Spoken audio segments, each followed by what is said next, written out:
Pardon, papy. Et là, en fait, il expliquait que...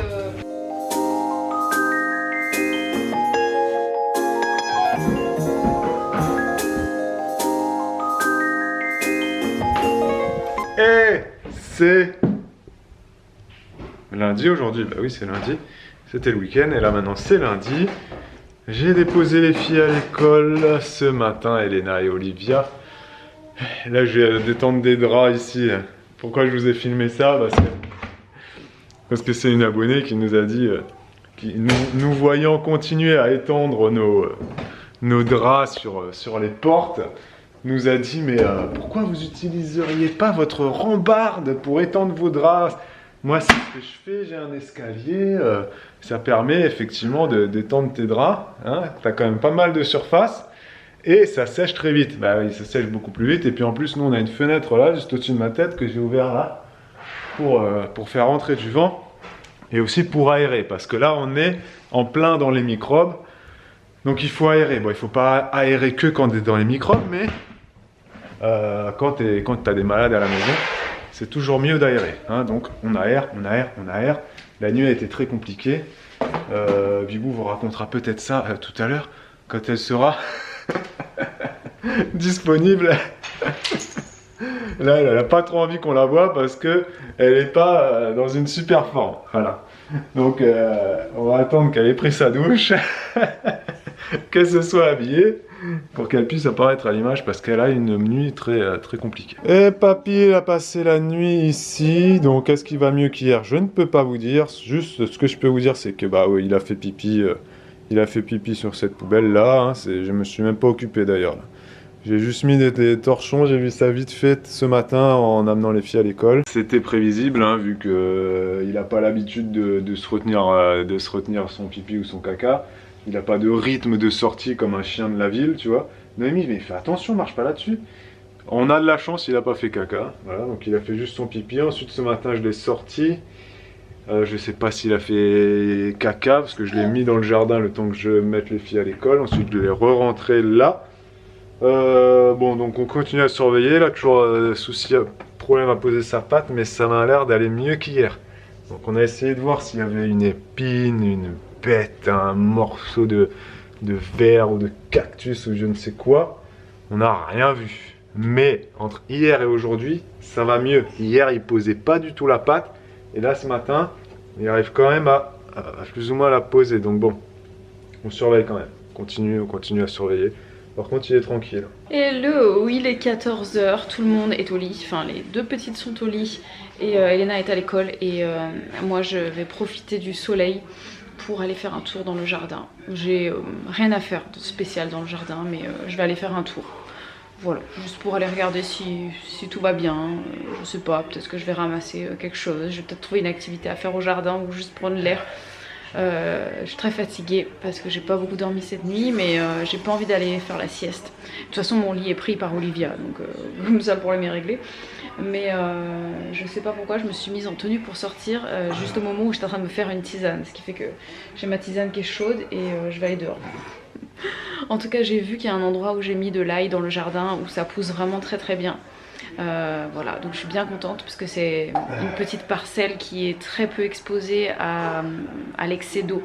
Donc il y a de l'humidité mais vraiment pas trop, du coup j'ai bon espoir que ça ne pourrisse pas à cet endroit du jardin. J'ai mis aussi de l'ail à des endroits où ça prend un peu plus l'eau volontairement pour voir un peu ce qui se passe et quelle est la limite en fait que l'ail supporte dans le jardin pour être bien. Parce que voilà, faut expérimenter et voir qu'est-ce qui convient ou pas dans le jardin. On est le 8 février aujourd'hui, je m'étais dit que j'allais commencer mes semis de poivrons, aubergines et compagnie le 10. Et là je vous avoue que j'ai les doigts qui démangent donc en fait je vais peut-être le faire aujourd'hui. Et tu les fais dans les pots? Oui, dans des pots, oui. Ok. C'était juste une question au passage. Voilà, je fais ça dans mes petits pots de yaourt et je vais mettre ça dans les vitrines qu'on a ramenées. Ah oui. Voilà, donc à une température constante qui va être aux alentours de 18 et 20 quoi. Voilà, c'est pas des températures très chaudes, donc je me dis que normalement si tout se passe bien ça ne devrait pas filer ou pas trop. On verra bien, j'ai bien envie d'en faire un ou deux pots supplémentaires par variété de plantes potagères là. et m'essayer de les mettre sous serre froide. Enfin, c'est pas vraiment une serre froide. Vous savez, mon étagère bâchée là. Je suis bien tentée parce qu'en fait ça fait pas la température d'une serre froide là-dedans. Je sais pas combien il fait, mais honnêtement c'est assez chaud en fait. Et je me rends compte que avec le soleil qui tape sur la bâche, comme c'est assez petit, ça chauffe très vite dedans. Et bah, je vois par exemple mes semis de salade, ils sont pas très bien là-dedans. Donc je pense que je vais prendre la jardinière et la mettre directement dans le jardin avec... peut-être un petit voile de protection que je n'ai pas. Je ne sais pas ce que je vais mettre par-dessus. Une thé d'oreiller la nuit, j'en sais rien. Mais... pas acheter des voiles. Non, je vais pas acheter des voiles. Ok. Mais je t'ai pas demandé d'acheter des voiles. Non, mais on peut acheter des voiles, c'est pas... Oui, on peut en acheter. Je sais qu'on peut en acheter, mais je te demande rien là. Je dis juste que je... Mais j'ai des courses à faire demain, je peux acheter des voiles. Ah, tu vas que demain aux courses? Tu veux que j'aille cet après-midi? Ah non, tu fais comme tu veux. Moi, Je peux y aller cet après-midi aussi. Je sais pas du tout. Je sais Je suis juste mort, que... hein. Bah ouais, mais c'est parce que t'es partie à l'école en trottinette. Moi, généralement, quand je suis fatiguée, je savais pas faire trop d'efforts, hein, mais il y en a qui savent pas. Babou, quand il mange, il sait pas s'arrêter. Tu perds du Oui, temps. je perds du temps, allez. Vas-y, Ah, ciao. Ouais, il fait vraiment beau, effectivement. Et, donc j'ai pris la trottinette avec Elena, la trottinette double, là, vous savez. Et donc j'ai mis le casque à Elena. Et on est parti. Donc en trottinette, franchement, ça se fait pas en 3 minutes. En 3 minutes, on est à l'école. Et ensuite, je suis revenu tout seul. Oui, je suis revenu seul à la maison. Je suis allé encore plus vite, bien évidemment. Et c'est assez vallonné, là, comme ça, où on habite. Donc il y a des cuvettes comme ça monte, ça descend. On n'est pas en pleine montagne, hein, mais c'est vallonné quand même. Hein. L'Anjou, honnêtement, le Maine-et-Loire, c'est un département qui est assez vallonné. Et ça m'a explosé, quoi. Parce que dans les descentes, c'est super, mais après, t'as les montées. Franchement, ça te tape le cardio et ça te tape les quadriceps, là. Wow, ça m'a tué. Tué.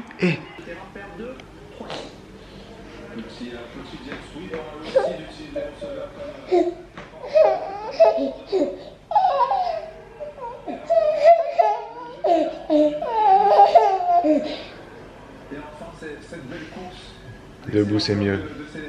Hein. Et si on s'assoit.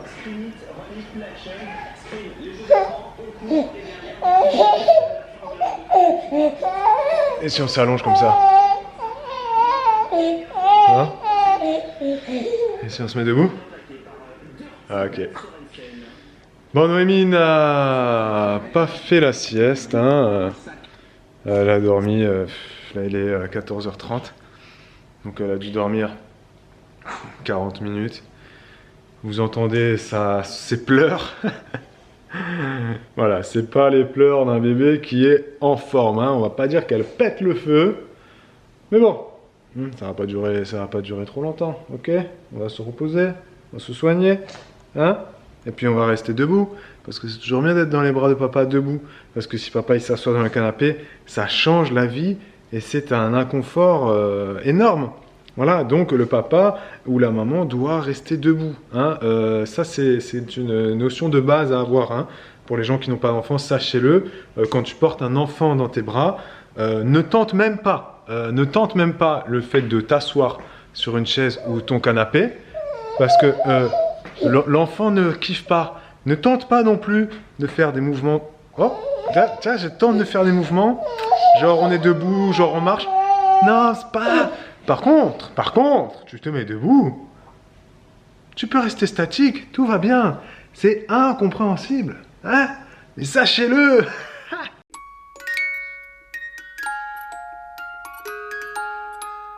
Bon, j'ai réussi à la faire redormir. Hein? Elle a redormi 45 minutes. Donc là, il est 15h30. Donc au total, 1h30. Hein? Elle a dormi dans le canapé. À un moment donné, il y a Bibou qui est revenu du jardin. Et je lui ai dit Can you leave, please? Leave now! Go, go, go! J'ai pas parlé comme ça, j'ai parlé bien plus doucement, évidemment. Et je lui ai dit, en gros, pour ceux qui parlent pas anglais, de se casser. Voilà. Parce que l'odeur de maman, etc., là, hein, ça aurait réveillé Noémie, c'est sûr. C'est sûr. Mais là, c'est... Voilà, maman est là. Noémie, elle a sauté de mes bras. Littéralement, hein. C'est-à-dire qu'elle m'a poussé pour que je la pose par terre. Parce qu'elle veut aller avec maman. Hein? Et alors, ça t'a fait quoi de couper du bois? Bah écoute, c'était très salissant. Ouais, tu vois, ça fout de la boue partout. Ouais, Hein. je voulais pas trop me salir. Résultat, je me suis C'est salie. Mais ça, Bah, après, franchement, t'en as pas beaucoup. Hein. Quand même, hein. Non, Après, franchement. j'ai un manteau qui m'arrivait jusque-là. Non, t'as pas beaucoup. Il a pris quand même, hein. Voilà, ça se voit pas à la caméra, mais t'en as beaucoup moins que moi. Ouais, mais le manteau, faut le voir, je pense. Ouais. Mais le jardin, ça salit moins que couper du bois, tu vois. Bah, ça dépend ce qu'on fait au jardin. Mais là, effectivement, oui, c'est normal, parce que quand on le tire en fait derrière nous, on a les branches qui sont dans la boue et ça frotte sur nous. Moi, des fois, je tournais les trucs, donc je pense que j'en me suis mis sur l'épaule du manteau et tout ça. J'ai bien avancé. Mais tu savais pas quoi faire au potager, quoi. Non, mais c'est pas vraiment ça. En fait, c'est qu'au départ, j'étais pas partie pour faire du potager. Il n'y a rien à faire au potager pour l'instant. Hein. Franchement, à part regarder, il n'y a rien à faire. On peut rien planter, on peut rien machin. J'aurais pu planter un peu de fèves au pied des arbres fruitiers, mais vu qu'il fait frais, pas beau, tout ça, là, je me dis, j'attends. Dans 10 jours, il commencera à faire meilleur, je planterai les fèves. Et puis, sinon, si, j'ai fait mes semis de poivrons, aubergines, piments. Et voilà. Ils sont ici. Ah ouais. Voilà, ils sont ici. Donc ici c'est que piment, ici c'est que poivron, ici c'est 2 variétés d'aubergines. Alors ça, de manière totalement expérimentale, j'ai mis melon pastèque. Ah, il t'a écrit sur les pots poivron, piment, oui d'accord, ok. Voilà. Et puis là, ici, j'ai mis aussi poivron, piment, aubergine, dans les 4 là. Ah ouais, En c'est fait, écrit là. D'accord. Ah, pourquoi pas, c'est pas mal. Mais du coup, il faudra que tu réutilises tous chaque année les mêmes. Non, ça s'effacera peut-être à la fin. Non, on verra, je sais pas après. Ouais. Et puis, ou alors je ferai la même chose dedans parce que ça va marcher. Ouais, c'est ça. Ouais. Et donc là, en fait, ce que je vais faire, c'est dès que ça aura levé, je vais essayer de le mettre sous ma serre froide dehors. Tu vois, d'accord. Ça va lever au chaud et puis après, mais c'est pour expérimenter, voir si ça se plaît mieux, à quel endroit. Et puis pour ce qui est de melon pastèque, j'y crois pas une seconde hein, ici. Mais je me dis, si ça lève, en fait j'ai mis des gros godets exprès pour que ça se développe un peu dedans. Alors je sais qu'il y aura une période où ça va végéter, mais très vite je vais basculer dans la serre froide dehors. Et je le mettrai peut-être en terre plus tôt et avec un voilage pour... au cas où il y a des gelées, donc on verra. Et ça, ceux qui connaissent et qui vont à Lidl, voilà, c'est le coco givré. Donc on a mangé la glace et Bibou s'est dit je vais quand même garder ce je l'ai petit... pas troué parce tu l'as pas trouvé? Non, celui-là je l'ai pas trouvé parce que c'est... Je me dis c'est peut-être un peu pour eux. Du coup ça va peut-être passer au travers. Ah c'est peut-être pour eux, ouais t'as raison, voilà, c'est pas du plastique. Et je me suis dit de toute façon je vais le... Comment dire? Je vais à peine l'humidifier. Celui-là, je ne vais pas l'arroser quoi. J'humidifie et puis voilà, je verrai à ce que ce soit pas trop, comment dire, inondé, imbibé. Et de toute façon, ce sera pas à la pluie ça, donc ça gagnera pas de l'eau dedans. J'aimerais veiller, mettre ma main pour que ce soit tout le temps quoi caca. Ok. C'était bon les biberons? Ce que Bibou appelle la serre froide, c'est ça. Hein. C'est ce qu'on avait acheté à Ikea, rappelez-vous, une étagère avec une housse là qui est à l'extérieur. On en a 2. Et donc là, les semis, ils vont aller dans les vitrines de la véranda qu'on avait acheté sur le Bon Coin, rappelez-vous. Voilà, elles commencent à se garnir. Et donc là, ça sera une température de 18, 20 degrés. Voilà.